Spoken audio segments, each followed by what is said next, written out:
situations. The Jared situation, yeah, like if somebody calls in and wants to impart a little bit of something on that, that's great. My stance is I'm disgusted. Him and anybody who does anything like that, anything remotely close to that, I feel like they should be drastically punished. But yeah, if you got a comment, you got a question, anything like that, feel free to call up. Feel free to chat with us. I see we got a chat on the stream right now. I'm trying to see exactly what the comment is. It says, there is seriously a double standard concerning sex in today's society. Okay. Which is, pretty much just a wrap up of what I just said about the double standard. And then this also says, black people are over-sexualized, i.e. Bill Cosby. Okay, that's a different spin to it. As far as as far as that person who sent in that comment about black people being over sexualized in reference to the Bill Cosby situation, if you could elaborate a little bit more, or by just continuing to chat with us for a little bit, and just let us know exactly. Are you saying black people and their offenses are being overset? I would really love for you to just, elaborate just a little bit if you still with us as far as on the chat stream. We also got a comment up here. Oh, okay. So as far as the topic earlier was concerned in regards to the body count, the homicide rate in Baltimore, I was off. As of this morning, the count is 215.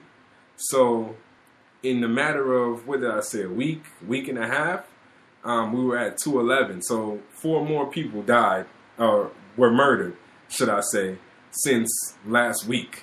So that is, and mind you, so that now surpasses, what the number was of 211 for the entire 2014. It's that those numbers are just mind-boggling,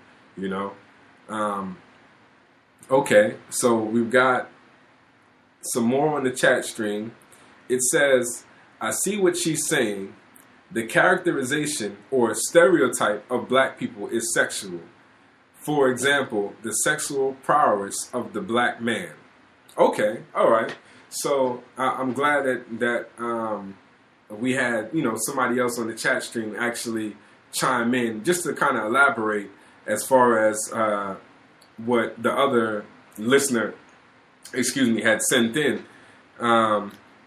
There definitely is some sort of I guess I really wouldn't want to say stigma, because most of the time stigma is associated with a negative connotation.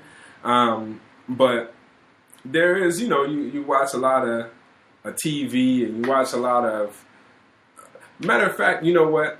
I can make it as blatant as this. A lot of people, ever since you've been growing up, they've always had the whole, black men got big penises, white men got little penises, or whatever, or not as big as black men's, or Asians got small penises, so on and so forth. So that's, I guess, in a way, that's like one of the stereotypes as far as the black man is concerned. Every black man got the mandingo, or whatever, whatever. You know what I mean? That definitely does speak to possibly a lot of, that could branch off into a lot of the different aspects as far as the black man is being viewed in today's society.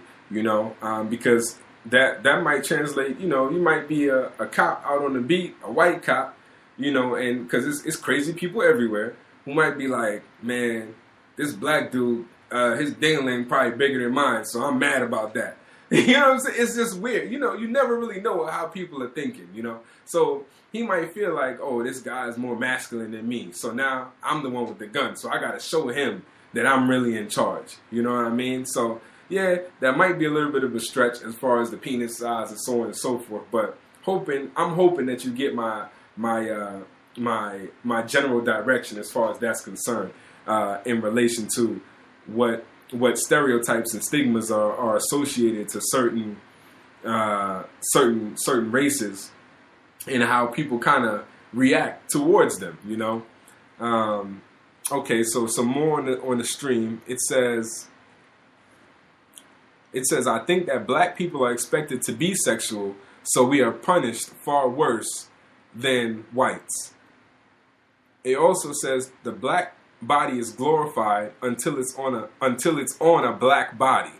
Okay, i.e. Kim Kardashian and Serena Williams. That's actually a very valid point. There's definitely a correlation between the two. It seems as though in recent years, you know, it's definitely one of those things where I've even heard it summed up as this, like, everybody loves blacks and black culture until, you know, it's time to actually be black. You know, they I guess in a way you would say, you know, they like big lips, or they like having a big butt, and you know, different things like that, and going to go get tans and so on and so forth. But nobody actually wants to step forward, you know, when it's time to actually approach the situations that are actually impacting the black culture. You know, everybody just wants to perpetrate. Nobody wants to really assimilate. You know, nobody wants to actually go through it and deal with it and live with it, but they want to keep up those appearances as though they can really relate to what's going on and so on and so forth. You know, I know a lot of women that are out there, that black women in particular, that, you know, they've been growing up, you know, dark skin, big lips, big hips, butt, thighs, whatever, so on and so forth, and been made fun of, you know, ever since they've been younger, hitting puberty, and, you know, they start to really grow and things like that. And then now it's like it's something that's so sought after, you know, so to be so shapely and different things like that. You got, like I said even earlier, like the Kardashians, the one young sister. I don't even know if it's do you know the name? Kylie, which one is it? The one, Kendall? Kylie? It's one of them younger sisters of Kim Kardashian. It just seemed like, to me, like overnight, she just went from a stick figure, no lips, no body, no nothing, and then all of a sudden, you just start seeing her. They start talking about the Kylie Jenner lip challenge, because overnight, just her lips were just like, that's their sister. That's one of the younger sisters. People going around doing this Kylie Jenner lip challenge because they're trying to get big lips like Kylie Jenner. Mind you, y'all been telling people that they got soup coolers. Y'all been telling black, you know what I'm saying? You telling black people your lips is too big, you're baboon, and so on and so forth. Like, it's crazy now. You know what I mean? So I definitely can understand that comment as far as the whole black body being glorified. You know, it definitely makes sense, because there's, even with the whole Serena Williams situation, people telling her she looks like a man and so on and so forth, but her body is built to perform, you know, and it looked good. You know what I'm saying? It's nobody that I know, you know, as far as heterosexual males that I know, that I've heard yet to say, yo, her body is not banging. You know what I mean? So I don't know. I don't know. So, okay. So we got another comment on the thread in regards to the Jared situation. They saying that Jared got away with murder because his faults are seen in a different light. People are asking, is it mental? Is it an illness? Or he couldn't help it, so on and so forth. Okay, so I get the tone of the chat, the statement that they're posing in regards to the whole Jared situation. And honestly, I can understand that because I've seen it done.